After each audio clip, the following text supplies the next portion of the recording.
Hi friends, welcome to Relax Recipes. இன்றைக்கி நம்ம ஒரு ஸ்பெஷல் ஸ்வீட் ரெசிபி தான் பார்க்க போகிறோம். வழக்கமாக சேமியா வச்சு நம்ம கீர் பண்ணுவோம், சேமியா கேசரி கூட பண்ணுவோம். இன்றைக்கி நம்ம சேமியா மிட்டாய் எப்படி பண்ணுறதுன்னு பார்க்கலாம். ரொம்பவே இது டிஃப்ரெண்ட்டாக இருக்கும், செய்கிறதுக்கும் ரொம்ப ஈஸியான மெத்தட் தான். ஒரு 4 டேபிள் ஸ்பூன் அளவுக்கு நெய் சேர்த்துக்கணும். இதில் உங்களுக்கு என்ன நட்ஸ் எல்லாம் விருப்பமோ அதெல்லாம் போட்டு நம்ம பொரிச்சு எடுத்துக்க போகிறோம்.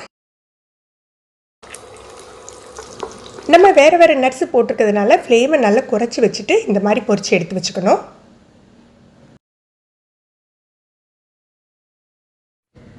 ஒரு 150 கிராம் சேமியா எடுத்துருக்கேன். நல்ல மெல்லிசு வகையாக எடுத்துக்கோங்க. சின்ன சின்னதாக உடச்சி எடுக்காமல் இந்த மாதிரி நீள நீளமாக உடச்சி எடுத்துக்கணும். வறுத்த சேமியாவாக இருந்தால் கூட நம்ம நெய்யில் வறுத்துக்கணும்.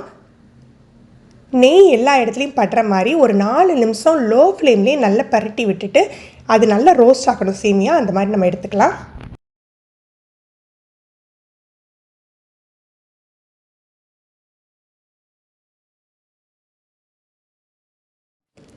நீங்கள் சின்ன சின்னதாக உடச்சி போட்டிங்கன்னா சீக்கிரமாக வறுத்துடலாம். ஆனால் நம்ம செய்ய போகிற சேமியா மிட்டாய்க்கு இந்த மாதிரி கொஞ்சம் நீள நீளமாக இருந்தால் தான் நல்லாயிருக்கும்.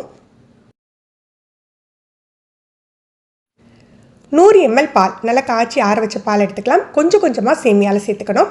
சேர்த்து சேமியாவில் மிக்ஸ் ஆகிற மாதிரி பண்ணினா போதும். இந்த பாலில் சேமியா வேக போகிறதில்ல, அந்த ஈரப்பதம் கொடுக்கறதுக்கு தான்.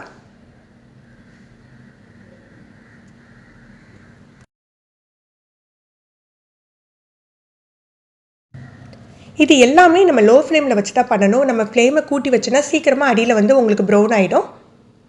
இப்போ 100 கிராம் அளவுக்கு சீனி எடுத்துருக்கேன். இதையும் கொஞ்சம் கொஞ்சமாக சேர்த்துக்கணும். சேர்த்து சேமியாவில் நல்லா மிக்ஸ் ஆகணும்.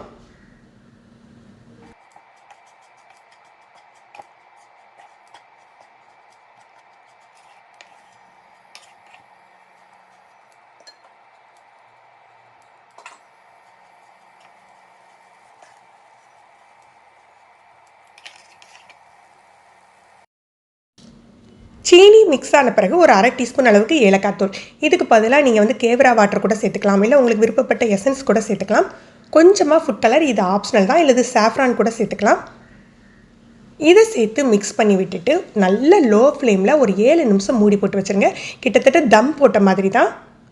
நீங்கள் அந்த மாதிரி லோ ஃப்ளேமில் வச்சா தான் அந்த சீனி வந்து உங்களுக்கு கிறிஸ்டலைஸ் ஆகி உங்களுக்கு வந்து ஒரு மிட்டாய் மாதிரி கிடைக்கும் உங்களுக்கு. இல்லை இது வந்து நமக்கு கேசரி மாதிரி ஆகிடும்.